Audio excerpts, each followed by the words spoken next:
Thus far this semester, we've spent much of our time talking about various social institutions, politics, religion, art, kinship, and so on. Today, we'll begin a new phase of the syllabus, looking at larger issues that shape the world as it is today, and thinking about how anthropology can help us to understand those issues and perhaps confront the problems they create. To that end, we'll begin by examining applied anthropology, the use of anthropological data, perspectives, theory, and methods to identify, assess, and solve contemporary problems. In other words, applied anthropology is taking academic anthropology and applying it to practical problems to make the world a better place. We've touched on the idea of applied anthropology at several points in the semester already, and today it's difficult to talk about anthropology at all without its application entering into the discussion. This isn't necessarily a foregone conclusion. For many anthropologists during much of the 20th century, anthropology was only an academic enterprise. They saw it as valuable as an end in itself, knowledge for the sake of knowledge.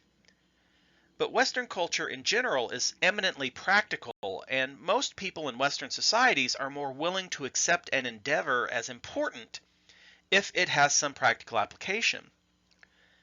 Today, the application of anthropology is seen by most anthropologists as an obligation of their professional ethics, something that one must do in order to do anthropology right at all. On the other hand, just because earlier generations weren't so self-conscious about their applied activities, that doesn't mean that anthropologists haven't always been involved in contemporary problem solving. Academic anthropology didn't begin until the 19th century with the unilinear evolutionists, but highly educated individuals tasked with learning about and understanding other cultures had existed for generations prior. Beginning in the late 16th century, European powers began to expand around the world and establish colonies that brought their people into sustained contact with non-Western culture for the first time. Part of the program of colonial rule was to learn about these newly subjugated peoples and how best to rule them for the benefit of the European kingdoms. So many colonial officials, both bureaucrats and clergy, became intimately familiar with other cultures and produced long, detailed ethnographic documents advising their European superiors. That trend continued well into the 20th century, developing alongside the new academic approach. Bronislaw Malinowski was one early anthropologist who worked on both the academic and colonial applied sides of the field. Since he lived and worked in Britain when the British Empire was struggling to hold on to its colonies, Malinowski offered advice to the empire on how best to do so. With typical Eurocentric ethnocentrism, he was perfectly comfortable with colonial powers imposing their own cultural practices on others. The only issue was how best to convince the natives to accept these new ways. The often explicit assumption of Malinowski and his contemporaries was that native peoples would be much better off living a Western lifestyle if only they could be convinced to try it. This attitude led to many now notorious abuses of native peoples around the world, the destruction of huge swaths of human culture, and untold suffering. By the middle part of the century, when Europe's colonial empires were falling apart, anthropology came to be criticized as the Handmaiden of Colonialism, an enterprise that stood just to the side, ready and waiting to aid colonial oppressors.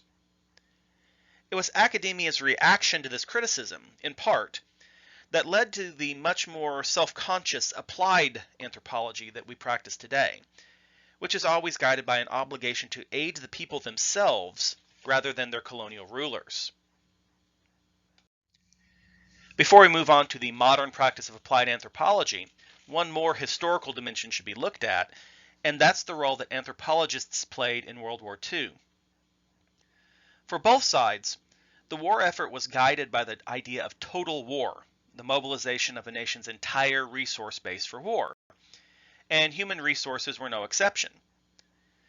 During World War II, perhaps 19 of every 20 anthropologists in the United States were involved in the war effort somehow. Many were involved in intelligence analysis, trying to understand and predict the enemy's actions based on fragments of information that might have been misunderstood by those not so familiar with enemy culture. But more interesting for our purposes are those who advised on military tactics in the Pacific theater.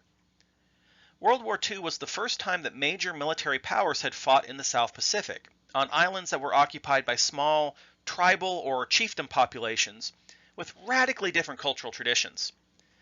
The only Westerners, or Japanese for that matter, with detailed understanding of these native populations were anthropologists. Two of the most famous American anthropologists of the era, Ruth, Benedict, and Margaret Mead, both had expertise in the region, and both served as advisors to the U.S. military, helping them to deal with native groups and make sure that our army didn't end up fighting natives in addition to Japanese soldiers. Benedict, who was an expert on Japanese culture, also was instrumental in the resolution of the war. After the surrender, she advised the military not to insist on the execution or dethroning of Emperor Hirohito.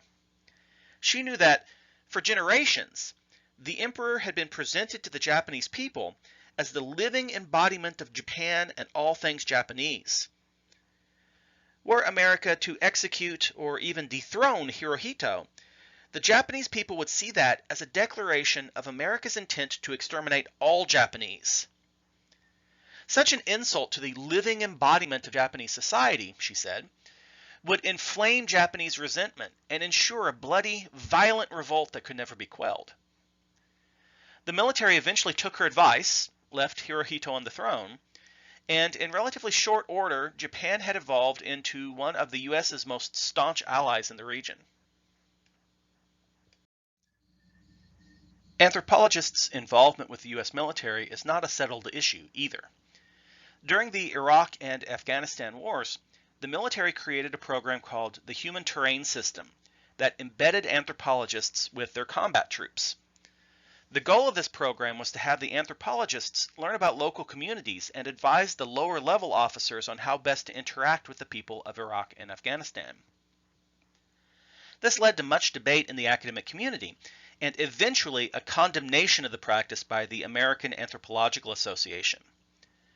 It's not always possible for anthropologists to work for the benefit of the local community if they're also engaged with an occupying military force.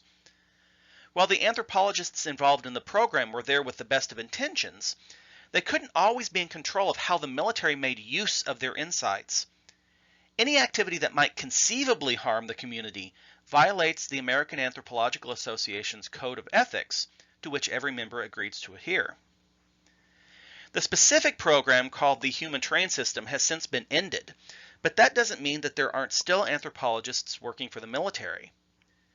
The American Anthropological Association can object, but it's not a licensing body like the American Medical Association.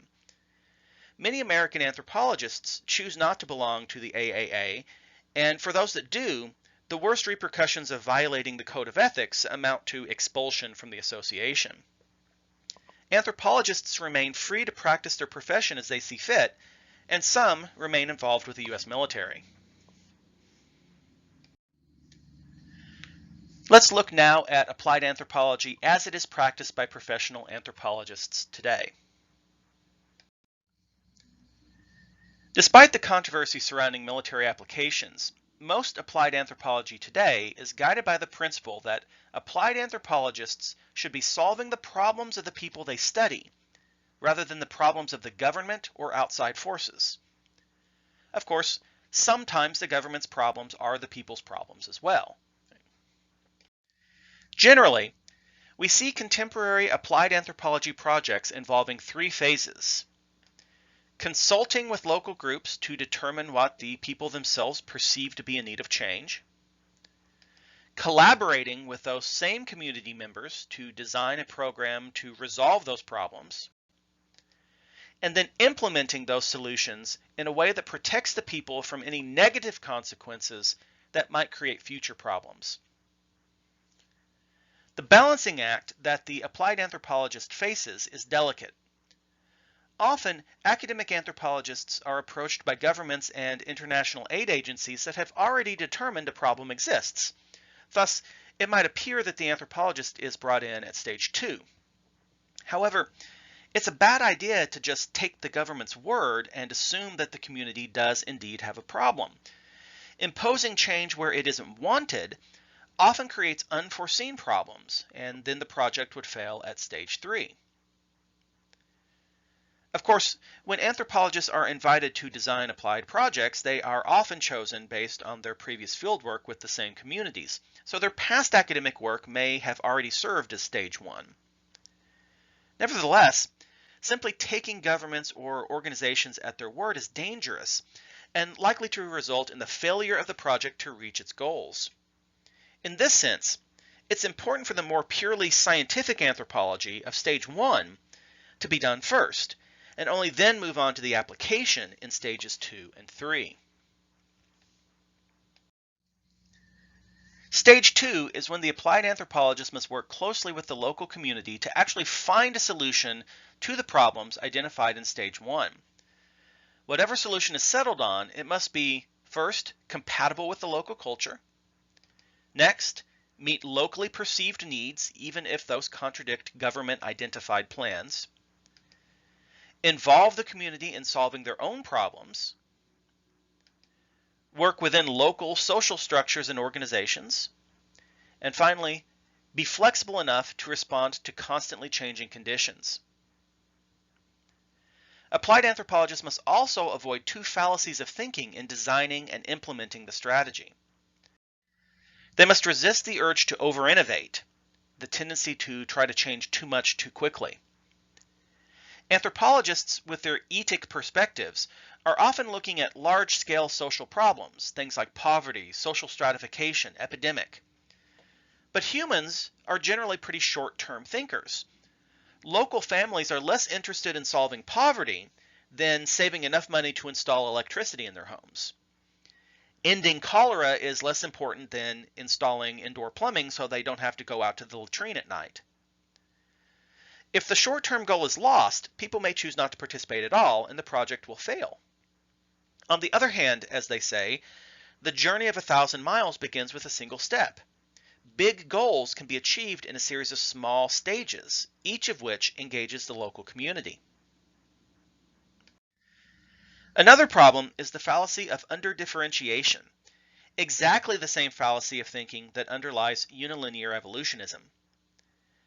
Underdifferentiation is the failure to appreciate the differences between foreign cultures, and to assume that what applies to one group will apply to another as well.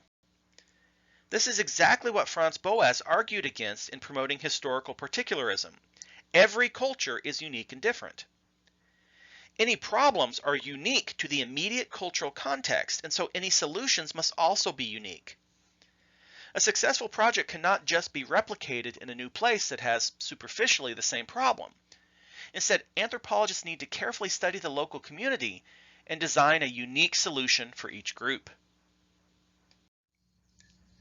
Putting these principles into action depends on the particulars of the local cultural setting and the problems being confronted. Most discussions of applied anthropology, including the one in your textbook, are formed around the problems. One kind of applied anthropology that's very common and relevant is medical anthropology, the comparative biocultural study of disease, health problems, and healthcare systems. The applied dimension of medical anthropology seeks to improve public health by understanding cultural ideas about health. To do this, medical anthropologists draw a distinction between disease, a scientifically identified health threat caused by a known pathogen, and illness, a condition of poor health perceived or felt by an individual. Causes other than pathogens can also produce diseases like cancer, but this is the definition given in your textbook. When a person has a disease, he or she may not be ill, or an illness may be present when there's no disease. Good health involves both the absence of disease and the absence of illness, but sometimes Western scientific medicine can only treat disease. And even disease may be extremely difficult for Western scientific medicine to treat if we don't take into account culture. Every culture has its own disease theory system, a system for explaining how and why people become ill. This is an emic system used by the members of a particular culture to explain their own illnesses. Note that because terminology isn't always consistent from one anthropologist to another, the disease theory system is actually a way to explain illness. Western societies tend to attribute most illness to naturalistic causes, that is, those that explain illness as being due to natural phenomena like germs or hygiene. Other cultures may focus more on personalistic causes, sorcerers, witches, spirits, etc., or emotional causes. They would therefore have a hard time understanding what role, say, boiling water or washing hands would have in preventing disease. If illness derives from the evil actions of a local witch, why should washing my hands help? Does the witch care whether I wash my hands? That doesn't make any sense. So patients who are prescribed Western scientific medicine are thus less likely to take it or to follow Western doctors' advice if their disease theory system is radically different. Many patients would just get sick right again anyway. Applied medical anthropologists must design education programs that explain the naturalistic causes and how to avoid them. But of course, not all illness is caused by naturalistic causes. Even Western medicine recognizes some illnesses derive from emotional causes, what we call behavioral or psychosomatic illnesses. When a cultural tradition identifies an illness that has no corresponding pathogen, Western medicine can often do very little to help. In such cases, patients must go to a local curer, a general term for anyone trained to diagnose and treat illness. Doctors trained in the tradition of Western scientific medicine are curers for the Western cultural traditions. Shaman are often curers for egalitarian traditions. Every culture has curers because every culture has its own healthcare system. That's the social institution dedicated to maintaining public health. In places where the Western healthcare system exists alongside native healthcare systems, applied medical anthropologists must make sure that the two systems do not work at cross purposes, but rather complement one another. Each may attribute illness to different causes or prescribe different remedies. For a Western doctor to simply declare the local cures ineffective may not only alienate people from Western medicine, but may also be outright false. Local cures can and do solve illnesses. Turning now to other kinds of applied anthropology, we find development anthropology. One of the biggest problems in the world today is economic inequality. Western industrialized nations have significantly more economic wealth than developing nations, whose people, for the most part, eagerly want to improve their economic circumstances. Development anthropology is applied anthropology focused on problems of economic development. The goal of such projects is to increase economic opportunities in a community, enhance the quality of life for community members, and perhaps to lessen wealth inequalities by more equitably distributing resources. This requires a careful examination of the economy of a community, its real and potential resources, and especially the criteria by which the community judges its own standard of living. A government may document improvement in arbitrary ethnocentric measures of standard of living, such as mean household income or percent of households with electricity. But if the community itself sees such criteria as harming their lives, then have we really made the world a better place? Another problem that applied anthropologists often confront is education. Educational anthropology is the study of how culture influences learning. Some educational anthropology research is academic research, while other projects are applied. Applied educational anthropology seeks to understand how educational institutions can improve to provide people with the knowledge and skills they need. Part of this is trying to figure out how the culture thinks about learning and education, what knowledge they think is needed, and how they envision using that knowledge. Urban anthropology is another topic that is frequently applied anthropology. Cities are relatively recent inventions in human history, having only existed anywhere for about 5,000 years. For the first time in 2008, more than half the population of human beings on the planet Earth lived in cities. And given how quickly our world population has been growing, today there are more people living in cities worldwide than lived on the entire planet 50 years ago. The applied form of urban anthropology seeks to understand and solve the unique problems that arise in such dense populations. These problems include how to obtain resources, poverty, crime, and the anonymity and social isolation that arises in urban settings. Finally, two kinds of anthropology research that are almost always applied. The first is business anthropology. This is anthropology carried out on behalf of a business, usually with the ultimate goal to generate greater profits. Applied anthropologists can advise business leaders on such diverse dimensions of business as human resources policy, marketing, international business practices, and even the layout of office space. This can sometimes run into the same ethical problems that arise with military applications, in that anthropologists can only advise business leaders without being able to control how they make use of that advice. Consumers or employees may find themselves harmed by the business practices. But more often, the applied anthropologist helps to implement internal changes in the company that the consumer is largely unaware of and the employee actually benefits from. And lastly, public anthropology is a general term for programs that seek to educate the public about anthropology and its relevance to everyday life. Every program at every history museum is public anthropology in some sense, as is every relevant and decent show on networks like the National Geographic Channel or the Discovery Channel. In every case, it's very important for anthropologists to be involved in every stage to ensure an acceptable outcome. One of the most important jobs anthropologists have is communicating our findings to the public, and public anthropology is the way we do this. In conclusion, applied anthropology is how we make our work relevant to the lives of everyone around us. It's how we, as scientists, participate in our own culture, and how anthropology can play a role in making the world we live in a better place. But it's not just activism. It's carefully designed science turned to specific, clear goals.